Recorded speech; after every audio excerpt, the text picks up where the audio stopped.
Hello. All right. We're live on Facebook. We're live on Instagram. We're talking about endo-triggers today. A lot of questions about endo-triggers and what are endo-triggers.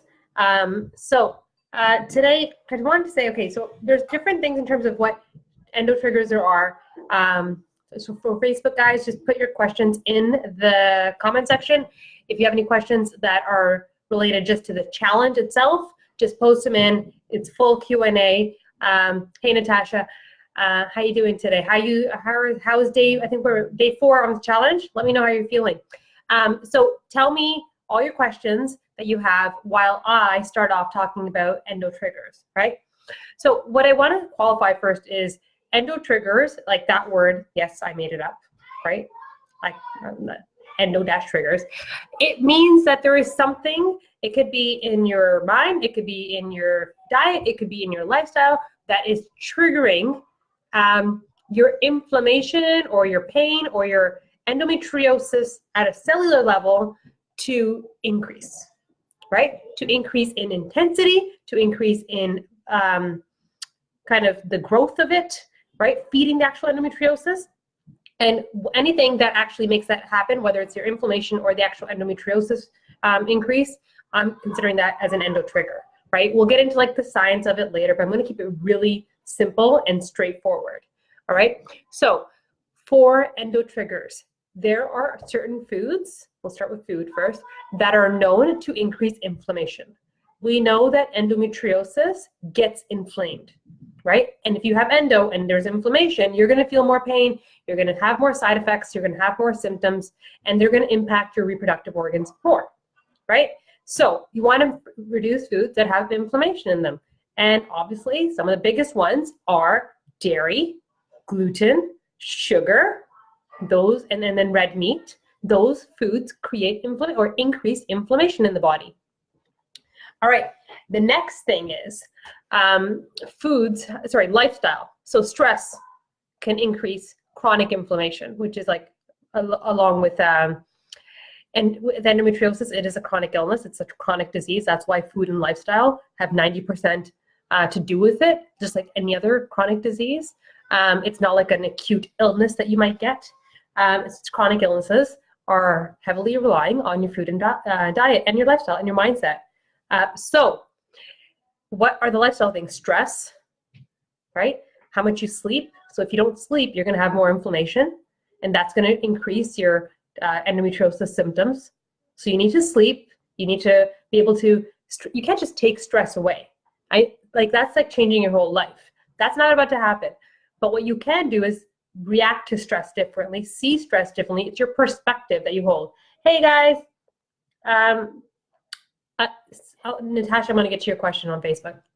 So stress and sleep are both important. You got to be able to get your sleep in, and you got to reduce your perception of stress. So if you think stress, your life is high stress, you got to write it down, right? And then say, okay, what is a worst case scenario here? What's the worst that can happen here?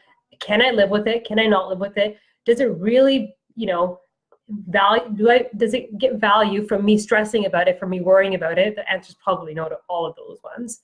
But write it down, because we are stressing about things that may never happen. But what is happening is that night, you're not gonna be able to sleep. That night, you're gonna wake up, right? The next day, you're not gonna be able to go to work because you're tired, you're fatigued, your legs hurt, right? Like all the endometriosis symptoms that you're gonna get are gonna be like 10 times because you stressed and then you didn't sleep.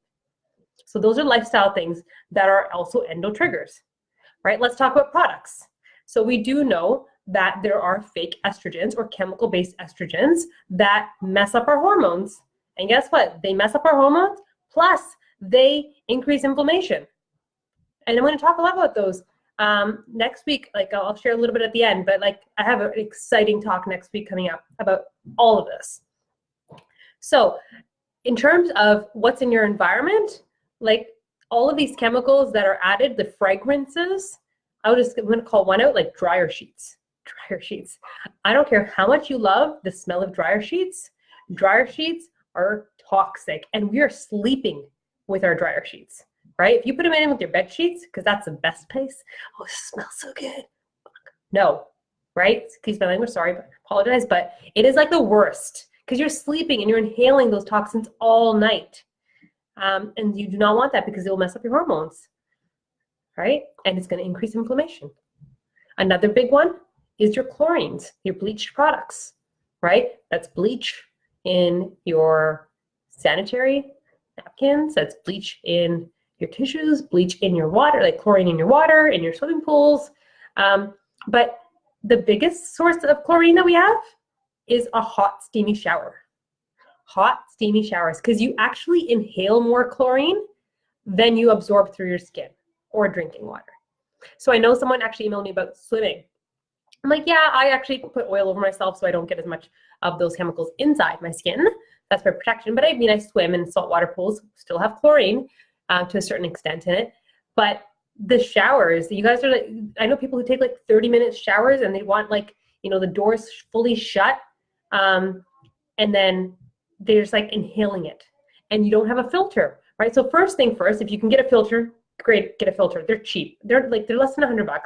They're going to save you a lot. The next one is open the door.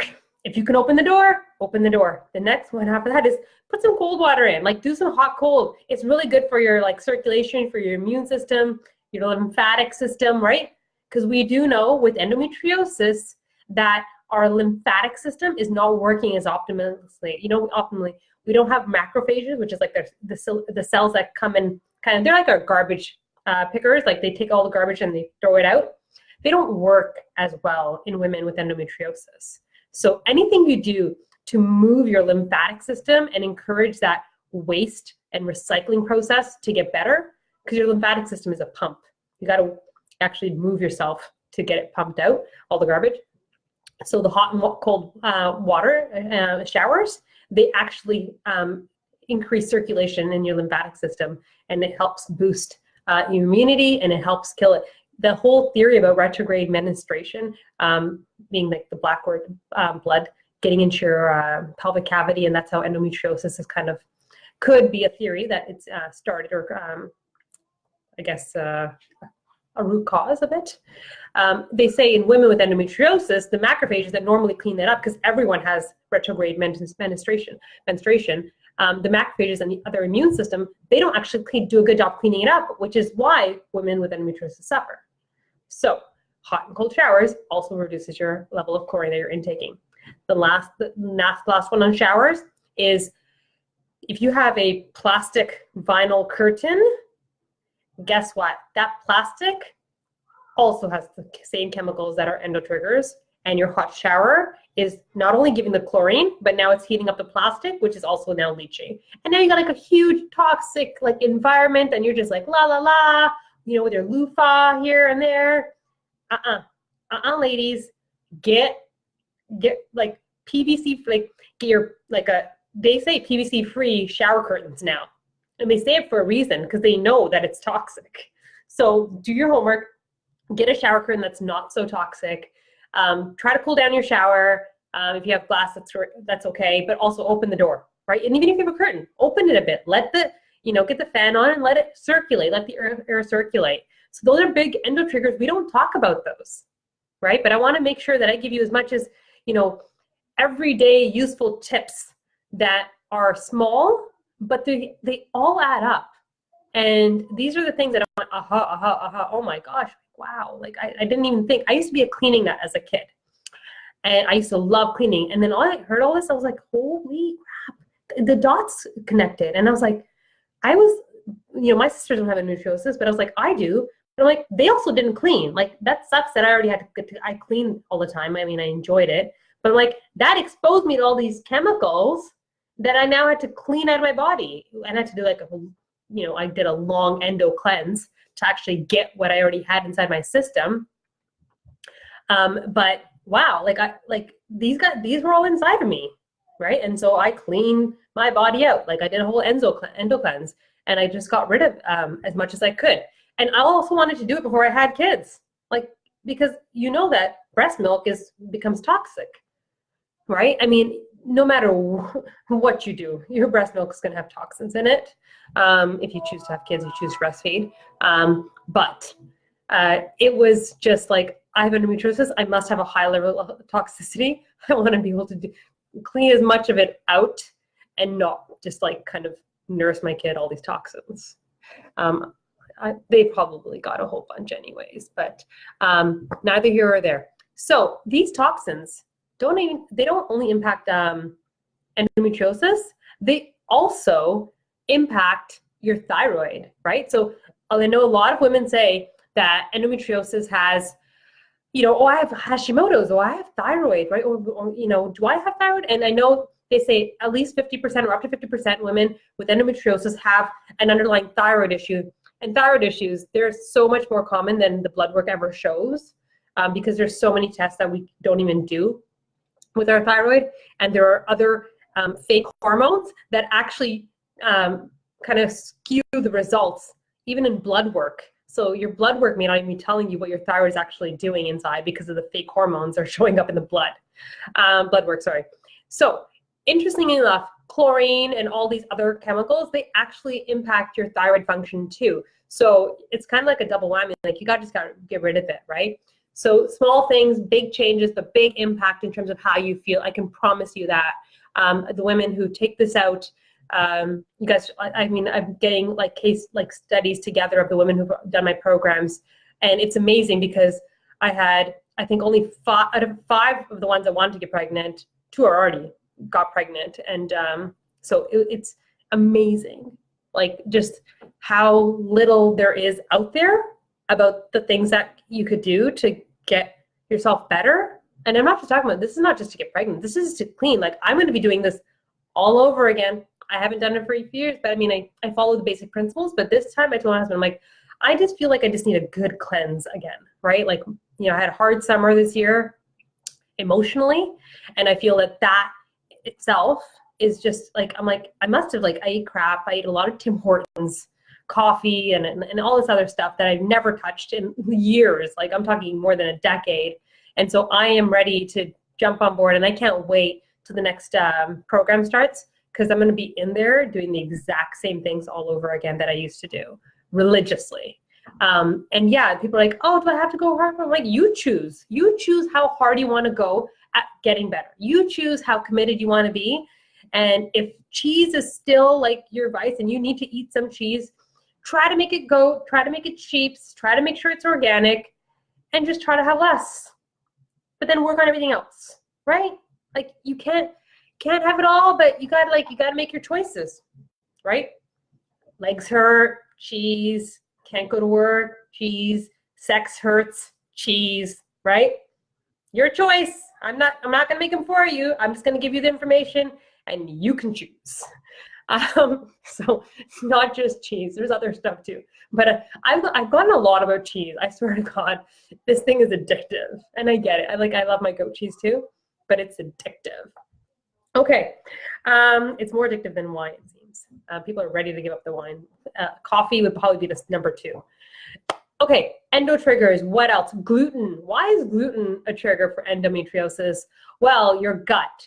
Endometriosis, women with endometriosis don't actually get diagnosed for, like, the average is 7 years right now, right? Because a lot of the symptoms are in the gut, and they're gut-related issues. And so what we have is, oh, well, actually, I'm going to pause for a second before we go. There's some questions here that I'm just going to go. So there's a lot of good information. Oh, thank you guys. Thank you guys. Okay. So what do you're never cleaning again. Did you clean before? What do we clean with? I clean with, I do use Greenworks. So it's funny because it's a Clorox-based brand, right? Clorox catching on, right? No one wants to use a bleach anymore. And so Clorox got onto it because the sales went down. And I'm like, I don't even know anyone who owns like a jug of bleach in their house. But if you do, like, I'd be seriously worried.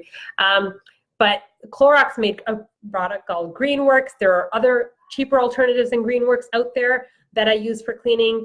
I have a bottle spray, like from the dollar store, a plastic spray bottle with water, half vinegar. And literally that's like, I use it for everything. I use it for everything. Water, vinegar, like, it can go anywhere, right? I told my kids glass, floors. It doesn't ruin the wood. People say it ruins the wood. If it's all vinegar, it's going to ruin the wood. It does not ruin my wood floors. It doesn't ruin tiles. It doesn't ruin anything. So I use a lot of just more natural things. I do have some product guides in my program that I hand out about how to clean naturally, but it takes some elbow grease too, right? You gotta work, but guess what? When you work, you're pumping your lymphatic system. You're getting all those toxins and stuff out that your body's not able to do, right? We know that with endometriosis, you need to pump more. You need to move more. And that's why I say you don't need to work out. Like, you don't need to be like a high intensity gym workout person, but even things like qigong, and chai tea, where you're just moving your body, like those poses, like these, like Asian, like exercise, they know what to do, right? Because you see it, they're all 80-year-olds and they're all doing fine, right? And they're moving. So I would just say, I'm like, that's why, because they're 80 and they're in a park, they're outside, they're happy, and they're moving. What they are doing works, right? If you need to, find out the medical journals or the double-blinded controlled studies that prove why it works, go ahead, dig it. I'm just gonna be like, that works. So no joke. I mean, I'm a geek and I go into research for a lot of things. So I've done it for qigong, and I know that this stuff works. But the fact is, your body needs to move, right? How hard, how much, that is variable depending on who it is, right? But for cleaning, water, vinegar for everything.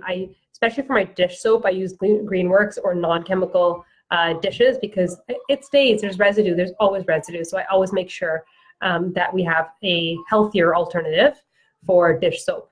And even for facial products, like I use brown sugar and olive oil a lot. There are times where I need chemical-based stuff, and I will choose to have those things because I'm like, these sunspots, like I was like, okay, I need something. I don't care. Like, to me, I'm balancing it out. For 2 months, I'm going to do something about these sunspots, and I'm going to use it, right? And then I'm going to do a cleanse. I'm going to get rid of the chemicals, but the sunspots will be gone. And I am no judgment on things that you want to use for your confidence, for your self-care, and so for things that make you feel good. I'm not going to judge, but you just have to make decisions based on being informed and aware and conscious of this stuff. All right? All right. Any other questions? That's what we're healing for this. Okay. Okay. Questions here. Does CBD oil really work? I have not used CBD oil. I know it is trending quite a bit. I mean, in Canada, it's like it's everywhere. Even my kids are asking about it now, right? Because it went legal yesterday. Was it yesterday? Yeah. For CBD oil, I would say that from the population of women that I interact with, a lot of them are finding relief, temporary pain relief. Okay, how that actually manifests underneath the skin, I don't I mean, right now we don't have that many studies in terms of how toxic it could be, in terms of how frequently you apply it. But if you're applying a pharmaceutical, I mean, my choice would be go to CBD oil instead of a pharmaceutical, for sure. But I would say is with everything, proceed with caution, look into it, and topically it seems to be working for most women, and I don't seem to see anything that's harmful against it. Just be cautious of how frequently you're using it, because with anything, moderation. I even say with castor oil, right? Like I have guides on castor oil and why people should use it. I'm actually going to bring the queen of castor oil on for Facebook in my program soon. But even with that, I say take breaks. With everything, take breaks. Whether it's health, whether it's a supplement, whether it's your iron, whether it's your magnesium supplement, with everything, always take a break and let your body get back to making sure that it's also able to make its own and produce its own stuff, right? We don't want to be living on supplements all the time. We want to be able to give your body that break. Okay, it's your 5th day and you are feeling great. You lost 3 pounds, fantastic. I mean, this is not a weight loss thing by any means, because with endometriosis, you could be either way. But if you have extra weight, your body will naturally start to reset with a hormone balance. However, I noticed for the past 2 months when I have my period, it was last for a day now, but the next 2-3 days, I have dried up blood that comes out only when I'm wiping. Is there anything I can do? I'm not sure that's a question for live, but so your cycle has changed in the last 2 months. Was that before or after your reset, like your challenge? Because I believe you're new to the challenge. Let me know if you're new to the challenge. But that clearly is if your cycle is short, that needs to be balanced with your estrogen. Hello, everyone. Hello, Aurora. Hi, Sarah. I use water and vinegar too, right? So simple. Lemon oil. Lemon oil, yes, especially for wood too. It helps.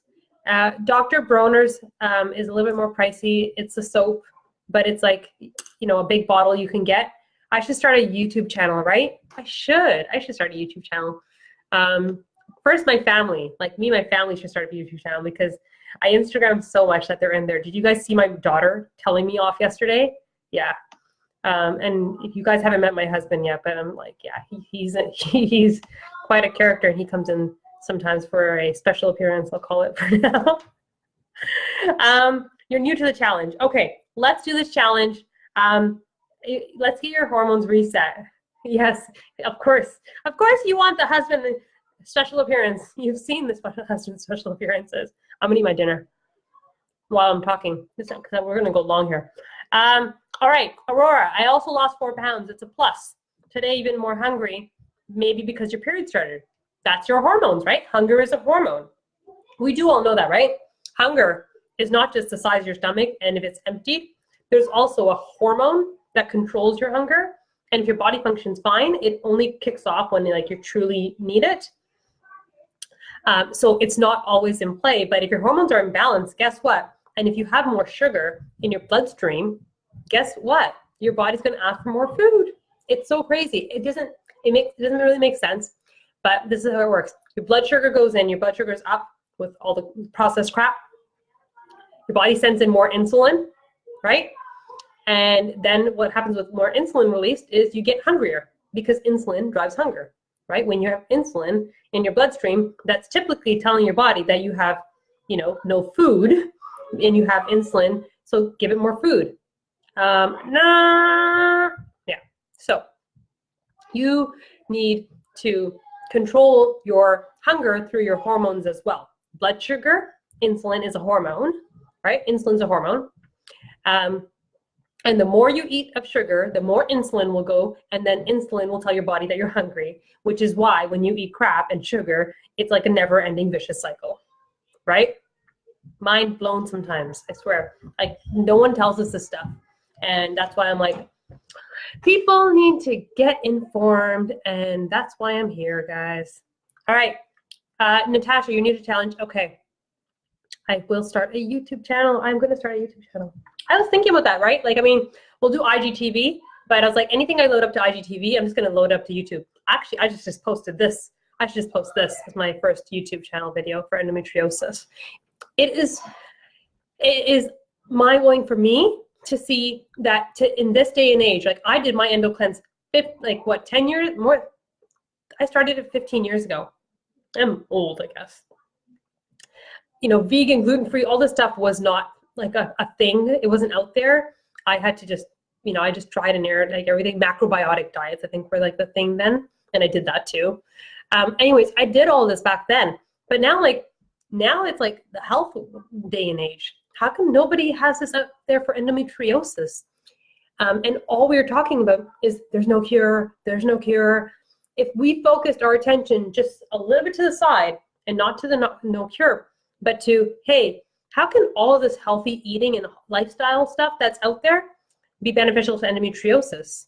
And try it, because I'm not saying there's not. There are a lot of women who have done it and feel amazing, and they're sharing their stories, and I'm supportive of all women. If I ever find a woman, I follow a lot of women, and if I find someone with endometriosis, I'm like, yay, look at her too, because you might vibe with her better. And as long as you're doing something that's working for you and you're winning, we're all winning, right? So I'm just hoping that there's more and more women that are empowered, and that I'm truly with every bone in my body, I know that this stuff can help women, and I'm trying to share it as loud as possible. All right, makes so much sense, right? Yep, makes so much sense. What happens after the 7-day challenge? So here, I'll start with this. Last thing on endo-triggers. Dairy and gluten, I was talking about that. They are big proteins, and a lot of the times when endometriosis people are not diagnosed, they present with a lot of stomach issues and digestive disorders. And tell me in the comments, if that's how, you know, you felt, or you, before you got diagnosed, did you have like IBS type of stuff? And what's happening is the gut lining gets weak often, especially with autoimmune issues. That could be a starting point. And then it also creates inflammation in the gut. And when there's inflammation in the gut, these proteins can actually go work their way through the gut into the bloodstream and set off triggers in our autoimmune triggers. And they increase inflammation then, because it's now in the bloodstream, these proteins. So gluten in dairy, the casein in the dairy, and the gluten from the wheat, those are big proteins, and they can trigger more inflammation and pain and autoimmune responses, which have kind of a domino effect on our endometriosis, whether it's through the thyroid or any other autoimmune issue that you might have. So that's why those two are kind of, people like say it a lot, gluten, dairy, cut those out first. When it comes to red meat is just in general the hormones, and one of the dirtiest meats if you don't get it from yourself, like from like a local grass-fed organic place.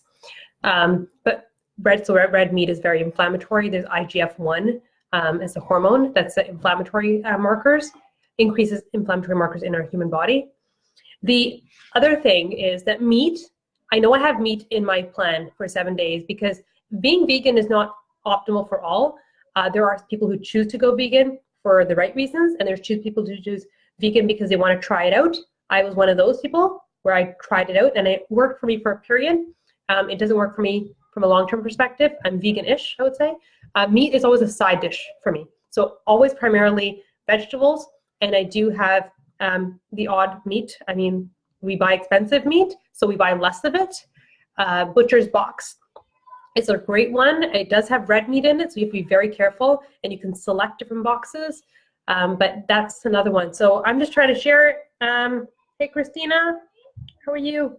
Any other questions before we end off tonight? Was there anything else I was going to say? Empath healer.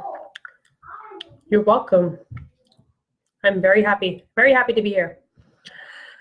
Any other questions here? Okay, so what happens after the 7-day challenge? Next week, I'm going to issue registration up for a class, because I know I do lives, and you know, sometimes I'm like kind of guessing at who's going to come and who's not going to come, but I really want you to be committed and show up for this webinar for endometriosis. It is going to be live. Let me see when it's going to be live. Hold on. I'm going to type it here. I don't even know where my own stuff is. How are you guys liking the emails? Are they informative? Like, does that really help? Okay, so the workshop. So the workshop will be a lot about endometriosis. It's actually called Stopping the 3 Secrets to Stopping Endo Flares Without Popping More Pills. Right? Simple enough. Things that you guys need to know. They shouldn't be secrets, but the fact that they are is kind of sad. But I'm here to share them with you guys. So I'll open up the registration page, and I want you guys committed. Pick a time. That's it right there for you guys on Instagram. Can't really share it with you guys on Facebook. I'm not sure how to do that, but register for it, you know, and make sure you clear your calendar and you show up, right? With an hour. Like, I clear my calendar and I come here and I show up, because it means a lot to me to get this information out to you guys.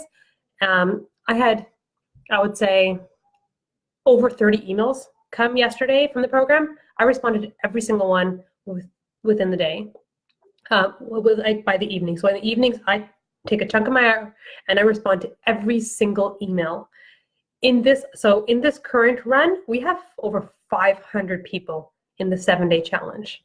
Like, it is amazing how many women are out there looking for this information. And there are women there that don't believe in it. They're happy with their pill, their NuvaRing, you know, or their copper this or that. I don't even know what there are. There's so many options these days. I think it's so confusing. I remember when I went to my doctor's office, she'd be like, oh, well, we have this new pill now. It's like a mini pill, or there's like a progesterone pill, and there's like all, and you ask questions, and it's like, she just got the blurb like 30 minutes ago from the pharmaceutical wrap, and now she has a couple samples that she's going to share with me. So like, the pills are always changing, and all that's always changing. And there's some people who are happy with the pill that they're on and it works for them. and they're not looking for any further information, right? They may choose to have a hysterectomy and they feel fine. And honestly, great. If you feel fine and you have no desire to change your lifestyle to kind of get off of any of that kind of stuff, then that's perfect, right? But a lot of times pills aren't working for women. And like me, you got to go back for another surgery. So there's a lot of things out there, but what's not out there is kind of how can I potentially do better with the lifestyle stuff. If 90% of it, right, like Dr. Mark Hyman, right, Cleveland Clinic, right, this is not just anyone, this is the Cleveland Clinic's chief officer of like functional medicine is saying 90% diet, stress resilience, exercise, and environmental toxin exposure. 4 things he calls out, 90%, right? I'm trying to think, all 4 of those things are in our control. All 4 of those things are in our control, right? Power to the people. So what I'm trying to do is just trying to bring that information to you. I'll set up the webinar invite for you guys. Pick a time, clear your calendar. I've cleared this calendar. They're my kids. I locked the door, right? They're not even allowed to come in. They know that. They're waiting. He has his finger on his mouth. He knows not to come in because you don't come in. Look, you're coming in. Hi, everybody in the world. But yeah, no, we have 500 in this round. We've already had 1,000 people do the challenge before too. So if you haven't shared it with your Endo sisters, share it with your Endo sisters. Get the world out there. I actually will be closing the doors on the Endo challenge so that I can focus on the next stuff. And anyone who's new, we'll share the recipes, but the Endo challenge is actually going to close because when people are in it, they need my intention and my support to get through it optimally. But just like I shut the door and show up, I'm really hoping that you guys can commit to yourselves that hour, close the door, block it off, and show up. It's really important. Okay, any other questions? Hello. Okay, all right. I don't know where this came from. All right, good night, Instagram. No more? Good night, Facebook. Take care, guys. Mommy's done her video.